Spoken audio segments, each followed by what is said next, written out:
Ovaries Before Brovaries by Bad HBH Katha from the archives. The last thing females want to be called is feminist, because that might mean man-hating. That's bad for straight ladies, because then someone might think them lesbian. Even though lesbians don't want to couple with males, lesbians are supposed to be socially available to them and not man-haters. I know I've been called man-hater before. So heaven forfend if you're feminist. Patriarchy socializes females to distrust other females, and we do. Females fall into other identity communities, away from and often at odds with each other. Goddess forbid females actually use feminism to advance rights for females. What about the males? Because of our socialization, females resist coming together or even identifying as a class. Accordingly, females are the most dissolved, invisible ingredient in the great American melting pot. We hear of white, gay, black, and poor people. When discussing poor people, nobody asks whether they are male or female, even though as a class the poor are female and the rich are male. Only when discussing females do concerned trolls come calling to ensure you discuss poor females, brown females, vegan females, gay females, fill-in-the-blank females. That's no coincidence. Patriarchy places these filters in front of females to prevent us from perceiving each other as members of the same oppressed class. These obstacles destroy the need for further derails by patriarchy because females don't talk to each other as members of the same class. It divides females. Baltimore has no women's community. We have the choice community, domestic violence community, white lesbian community, black lesbian community, and peace community, to name a few. But females inhabiting these worlds don't generally mix. What would happen if females talked to each other about what connects us, our femaleness? As a lesbian, here's a truth anathema to the gay community, and one that does not reflect the law. Sexual orientation discrimination doesn't exist. That's right. Sexual orientation doesn't exist anymore, then gender identity discrimination exists. When I'm treated badly because I look butch, that's sex discrimination. Heterosexual women lose promotions to less qualified men because of sex discrimination. Sex discrimination impacts females, all females. We might suffer in degrees, but the root is the same. The root is our sex and how society uses and grooms females. Call it sexism or misogyny. Sex discrimination is the air we breathe and the water we drink. It's so pervasive that females and males don't see it. When we do see it, when all the filters are lifted, you might feel crazy. Your 2020 vision will earn you contempt from the majority of females and males who ignore how much being female hurts. Think about every way in which society disadvantages females. Laws dictate what we can do with our bodies. We're sold a bill of goods on femininity that makes us hate ourselves. We must be porn sexy and slutty. Traditionally, female occupations are low wage. Once you've taken inventory, know, females, that I love you. I don't like to get mushy with you, but I feel like you need to know. Focus on females. Yes, other forms of oppression exist, no doubt. But what would happen if females started to organize based on our femaleness? What if we organized around those agenda items that benefit females? We need to identify our agenda. Before we did that, we'd have to let go of whatever identity to which we cling, as these identities are obstacles to organizing as females. After that work, ask, what do females need? Females have concerns related to pregnancy, childbirth, and abortion because of biology. Controlling our bodies is a key element of female liberation. Females that have control over fertility have greater education, employment, and political participation than females who lack that control. Females must dictate our sexuality because sexuality has dire consequences for us. Remember the cotton ceiling? Yeah, the cotton ceiling is about female autonomy. It is that fucking important. I understand why females do identity politics. It's easier to localize the problem in a smaller identity group, wherein I might become a butch white dyke. But it does nothing for females. Your little identity group might be safe for you, but it's not enough. Females need each other. Females should prioritize the good of females. Feminism provides a new lens through which to analyze what females need. What would happen if all females were feminist? Maybe we could end rape and sexual abuse, or maybe we could at least get the New York Times to say males rape females. Maybe we'd have an equal rights amendment. Equality of rights under the law shall not be denied or abridged by the United States or by any state on account of sex. The Equal Rights Amendment still hasn't been adopted. The U.S. Constitution does not explicitly protect and extend rights equally without regard to sex, except the right to vote. Really.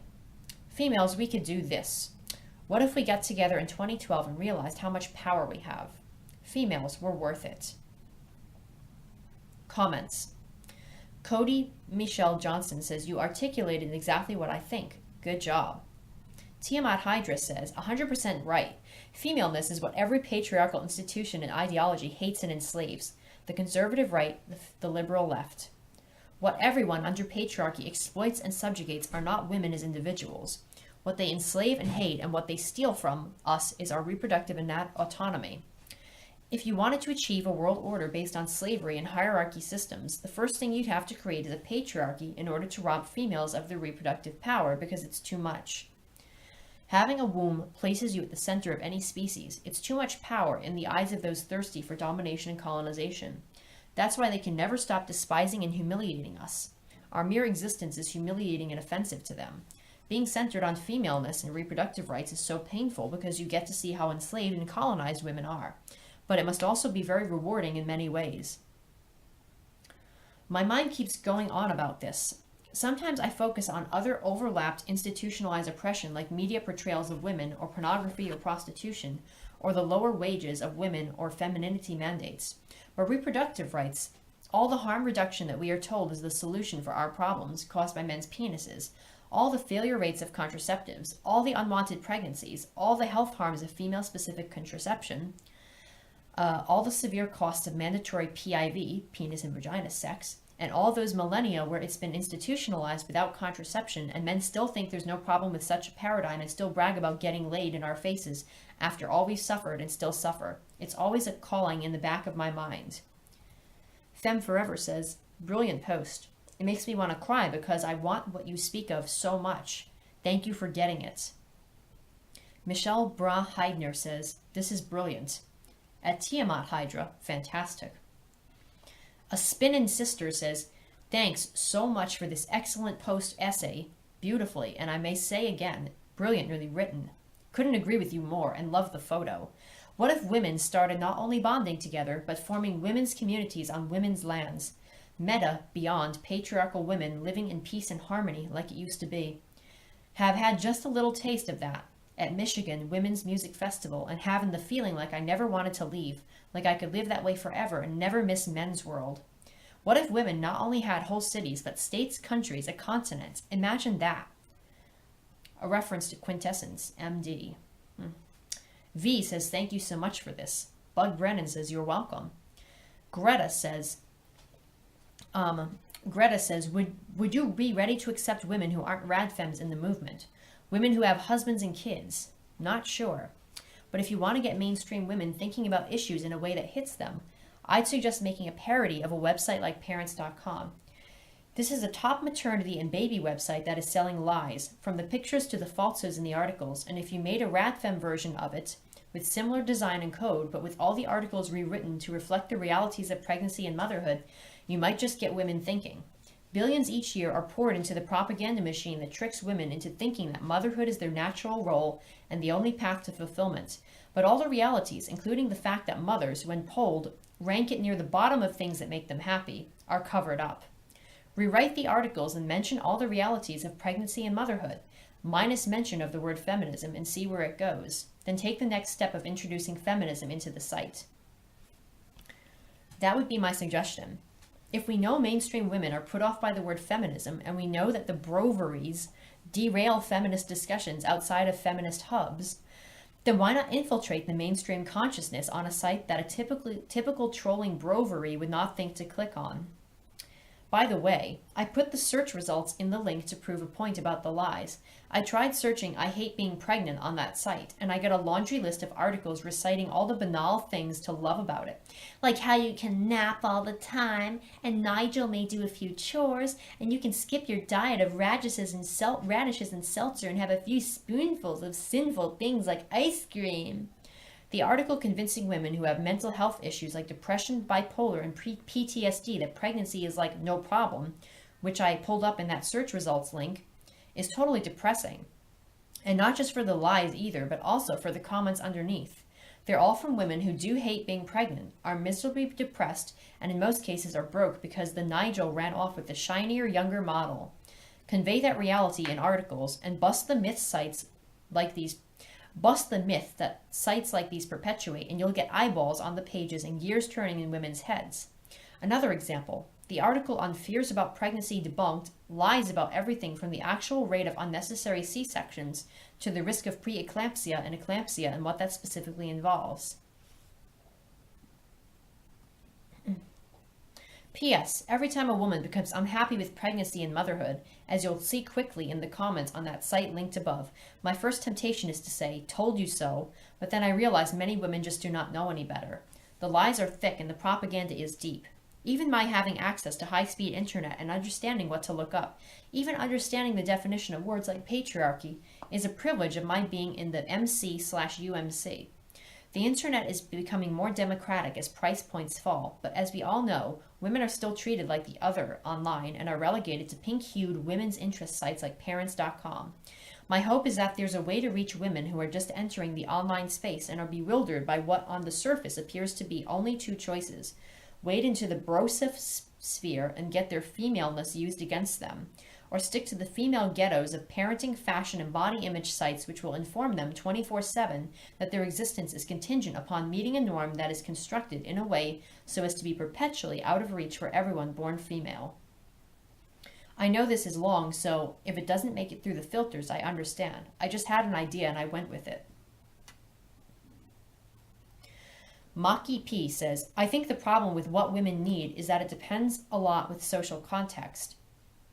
Latin American, white middle-class, college-educated, privileged woman, have different set of needs than black, poor U.S. woman or white U.S. high-class woman or Quechua woman or whatever. That's why most women choose to ally with folks just like them instead of all women as a class.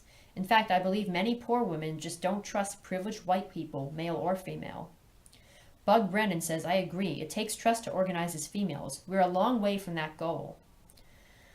White Valkyrie, 1988, says, I'd be willing to accept non-radfems, but only depending on why they are not adherent to the truth. If they truly were brainwashed, as most of us were to some extent, fine. If not, if they knew what they were doing was stupid and did it anyway, then no, not accepted. Haven't seen you guys in a while. How's it going? Marcia says, spot on, brilliant post. I certainly agree that women have to stand together, support each other, and place each other first. Our little identity groups are not enough. We hold the power to break down the walls that divide us and that prevent us from coming together in unity and solidarity.